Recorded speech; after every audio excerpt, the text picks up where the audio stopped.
Good morning বন্ধুরা, আশা করি তোমরা সবাই ভালোই আছো আর আমরাও আছি ভগবানের আশীর্বাদ এবং তোমাদের ভালোবাসায়।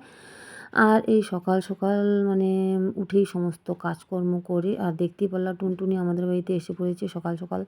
আর আমাদের সকালের খাওয়া দাওয়া চাটা খাওয়া সব হয়ে গেছে। আর এদিকে ছেলে বই পড়ছে আর আমি ঘরে কাজ করছিলাম। ওই টাইমে আবার বর ফোন করলো যে তুমি রেল লাইনের ওই পারে আসো। আর যেহেতু আমাদের মাঝখানে দুইটা রেল লাইন, তার জন্য আমাদের অসুবিধা হয় আসা যাওয়া করতে। এখন তো যেমন তেমন চলে যাচ্ছি, কিন্তু বৃষ্টি বাদলের দিনে আমাদের প্রচণ্ড অসুবিধা হয়। কারণ আমাদের এদিকেও রাস্তা, ওই পাশেও রাস্তা, দুই দিকেই রাস্তা আছে, কিন্তু দুই দিকেই আমাদের অসুবিধা হয়, দুই দিকেই জল জমে যায়। তার জন্য প্রচণ্ড অসুবিধা হয়। আগে প্রথমে একটা রেল লাইন ছিল আমাদের ওই দূরের রেল লাইনটা, আর তারপরে এই ১-১.৫ বছর হয়ে গেলো আমাদের ঘরের পাশে আরেকটা রেল লাইন গেছে। তার জন্য আমাদের অনেকটাই অসুবিধা হয়। আর দিন রাত্রি মানে ট্রেন চলতেই থাকে আর আওয়াজ তো আছেই। বাইরের মানুষ সহজে এসে আমাদের এখানে থাকতে পারে না, যেহেতু আমাদের একটা অভ্যাস হয়ে গেছে থাকতে থাকতে। তাই আমরা মানে বুঝতে পারি না ট্রেনটা কখন যায় না যায়। আর এদিকে দেখতেই পাচ্ছ বর মাছ কিনে নিল, এদিকে কেটে দিচ্ছে মাছগুলা। যেহেতু দোকানে যাচ্ছিলো ওই টাইমে আবার মাছওয়ালা আসলো, তার জন্য বললো, আমাকে ফোন করলো যে তাহলে আমি এখান থেকে মাছটা নিয়ে নিই, বাজারে আর যাবো না। আমি বললাম ঠিক আছে, অন্যান্য সবজি সবই আছে ঘরে। তাই মাছটাই কিনে নিল, দুপদের মাছ নিয়ে নিল ও আবার। মানে বাচ্চারা আবার সব রকমের মাছ খায় না বাড়িতে, এই জন্যই সমস্যা। ওরা চিংড়ি মাছটা পছন্দ করে আর এই মাছটাও পছন্দ করে, তার জন্য এগুলো মাছটাই রাখা হলো। রাখার পরে আমি এগুলো সব পরিষ্কার টরিষ্কার করে নিব, করে নিয়ে আরও সমস্ত কাজ বাজ আছে যেগুলো, ওগুলো সব করে নেব।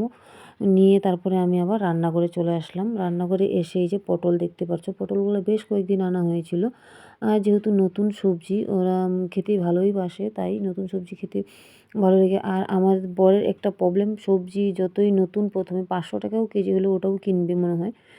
নতুন সবজি দেখলেই ও কিনে নিয়ে আসবে, সবার প্রথমে ও নিয়ে আসবে। আর নতুন সবজি অবশ্য খেতেও ভালো লাগে, বললাম নি কিছুদিন ভালো লাগবে, তারপর যখন পুরানো হয়ে যাবে, যে কোনো জিনিস পুরানো হলে বেশি ভালো লাগে না, তাই নতুনটাই আগে নিয়ে আসলো। যাই হোক, পটলটা ভেজে নিলাম, যেহেতু পটলটা নষ্ট হয়ে যাচ্ছিলো, শুকিয়ে যাচ্ছিলো। যেহেতু আমার ফ্রিজটা একটু অসুবিধা, তার জন্য ফ্রিজে সবজিগুলো রাখতে পারি না। তারপরে একটু কচু শাক ছিল, আরেকদিন যেহেতু আমার ভাসুর এনে দিয়েছিল, অনেকটাই রান্না করেছিলাম আর কিছুটা ছিল, তাই ফেলে দেবো বলি, তাই রান্নাটা করে ফেলবো আজকে কচু শাকটা। আর অন্যান্য রান্নাবান্না তো আছেই, চলবেই একটার পর একটা। আর যেহেতু রান্নার আইটেমটা আমি একটু বেশি করি আর টুকিনাকি সব আইটেম, মানে সবাই যেহেতু সব রকম আইটেম খায় না, তাই আমরা যে যেটা পছন্দ করে আমি সেটাই রান্নার চেষ্টা করি করার জন্য। আর এদিকে আমি ভাতও বসিয়ে দিয়েছি। তারপরে আবার অন্যান্য কাজ আছে। আবার বাড়িতে একটা মানে প্রবলেম দেখা দিয়েছে আমাদের বাড়িতে, একটার পর একটা প্রবলেম চলতেই থাকে আমাদের বাড়িতে, বলে লাভ নেই। মানে আমার জায়ের একটা ছাগল হঠাৎ করে পেট টেট ফুলে গেছে, কিন্তু ওর জন্য ওষুধ আনানো হচ্ছে একটার পর একটা। ওষুধগুলো খাওয়ানো হচ্ছে, কিন্তু কোনো কাজ হচ্ছে না। দেখা যাক। আর যেহেতু ভাইস্তা বারবার ওষুধ আনছে আর খাওয়াচ্ছে, আর উনিও অনেকটাই চেষ্টা করছে। আর একটা পশু বাড়িতে থাকলে তার পিছনে খাটাখাটনি করা হয়, তারপরে তার পিছনে একটা মায়া জমে যায়। আর আমাদের বাড়িতে জানোই, অনেকেই হয়তো জানো, আমাদের বাড়িতে পশু পাখি সব কিছুই সবসময় থাকে। কারণ কুকুর, বিড়াল, ছাগল, মুরগি সবই থাকে। আর আমাদের বাচ্চা কাচ্চারাও খুব মানে পশু পাখি নিয়ে থাকতে পছন্দ করে, আর বড়রাও পছন্দ করে। তাই আমরা এগুলা বেশিরভাগটাই আমরা রাখি বাড়িতে। আর এদিকে আমার দেখো কচু শাকটাও কিন্তু হয়ে গেছে। তারপরে আবার আবার আজকে মেয়ের পরীক্ষাও চলছে, তার জন্যই মানে আরও মানে টেনশনটা বেশি। কেন বলো তো, এদিকে ওদিকে ওর পরীক্ষার জন্য ওই যে ওর বান্ধবীরা এসে পড়ছে, তাই ওরা এখন চলে যাবে। আর স্কুলটা যেহেতু দেরি, তাই তার জন্য একটু মানে দূর, স্কুলটা অনেকটা দূরই, তাই এর জন্য আবার একটু তাড়াতাড়ি যাবে, যেহেতু আজকে প্রথম দিন। আর তারপরে এই দেখো ছাগলটা শুয়ে আছে, কত কষ্ট পাচ্ছে। আর আমরা একজনের পর একজন আসছি, আর এতে পেটটা ফুলে গেছে। আর পেটে যে মানে বাচ্চাও আছে মনে হয়, ১-২ মাস হয়েছে। আর এভাবে মানে ছাগলটা হঠাৎ করে এভাবে অসুস্থ হয়ে যাবে বুঝতে পারিনি। কালকের দিনেও ভালোই ছিল, মানে আজকে সকাল থেকে ওর শরীরটা খুব খারাপ করছে, মানে শ্বাস নিতে পারছে না। আর ওষুধ খাওয়ানো হচ্ছে পাল্টে পাল্টে, তারপর জল দেওয়া হচ্ছে, তেল দেওয়া হচ্ছে।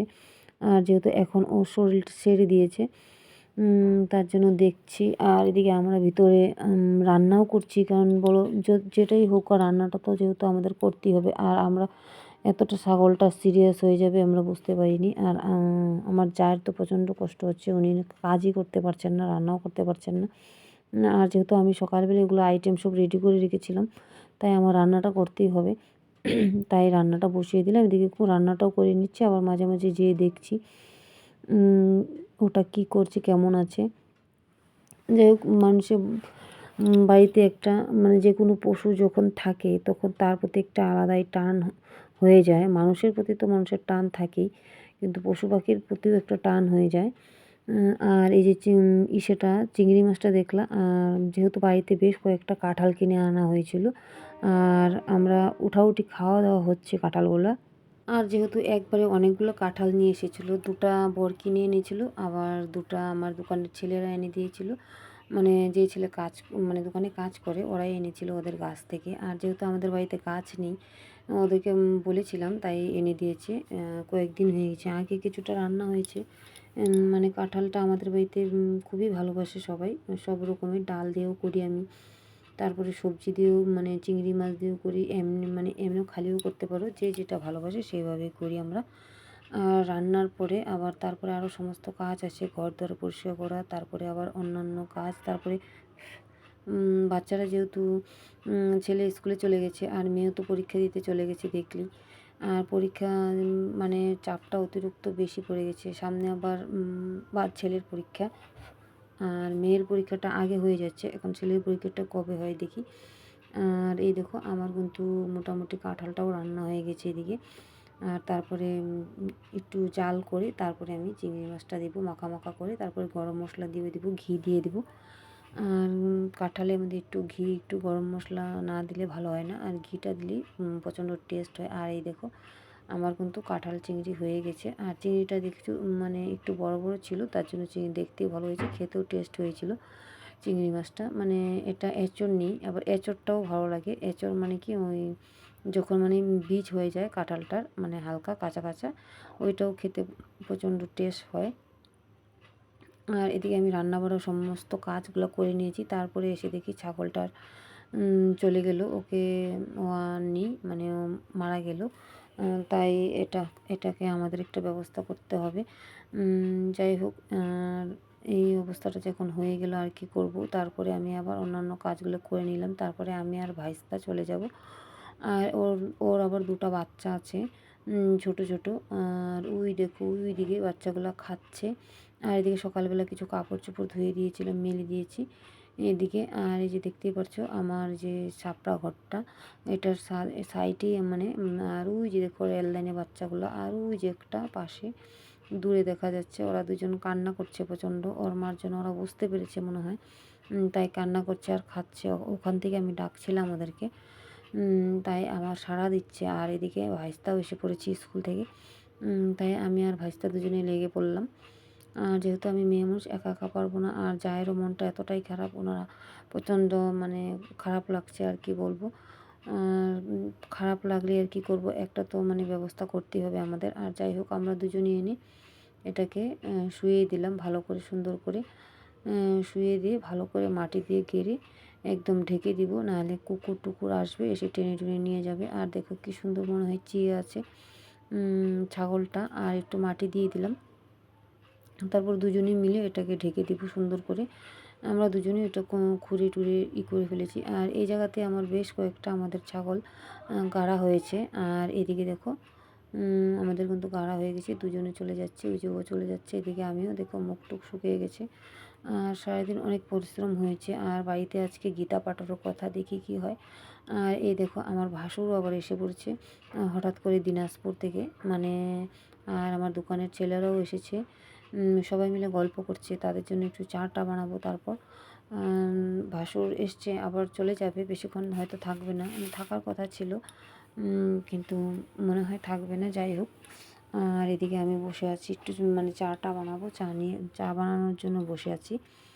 আর এদিকে দেখতেই পাচ্ছ আমার মুখ টুক কী অবস্থা, পুরো শুকিয়ে গেছে। আর এদিকে চা বসিয়ে দিলাম, চাটা খেয়ে মানে তারপরে আবার বাচ্চারা আবার কী খায় দেখি, ওদের জন্য একটু খাওয়ার ব্যবস্থা করতে হবে।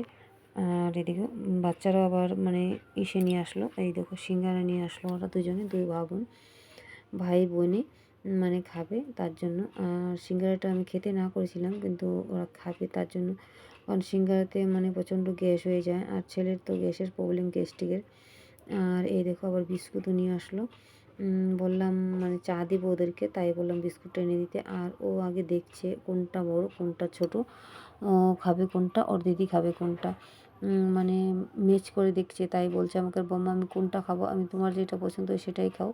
আর মেয়ের তো কোনো বায়না নেই। তারপরে আমি আবার যে পান বানালাম ওদেরকে সবারকে খাওয়া দাওয়া দিয়ে। আর ওই ঘরে যেহেতু গীতা পাঠ হচ্ছে, এতটাই ভেজালে পড়ে গেছিলাম, ওই ঘরে আর যেতে পারিনি, তোমাদেরকে দেখাতে পারিনি। আর যেহেতু আমার ভাসুর এসে পড়েছে ওই টাইমে, তারপর চা বানানো, তারপর ওদেরকে খাওয়া দেওয়া, অনেকটা সময় লেগে গেছে। আর এদিকে মানে মানে ক্যামেরাটা কেমন করে ধরেছি আমি বুঝতে পারিনি। আর যেহেতু তোমাদেরকে দেখাবো কোন মানে কে গীতা পাঠটা করেছে, তাই জন্যই মোবাইলটা এনেছিলাম। আর ওই যে উনি এক দিদি আমার, উনি গীতা পাঠটা করেছে। আর এখানে সবাই বসে আছে, সবাইকে চাটা দিলাম। আর এদিকে আমার ছেলে শুয়ে শুয়ে টিভি দেখছে, আমার শাশুড়ি মা, তারপরে মাসি শাশুড়ি। যাই হোক, ভিডিওটা আজকে এখানেই রাখি।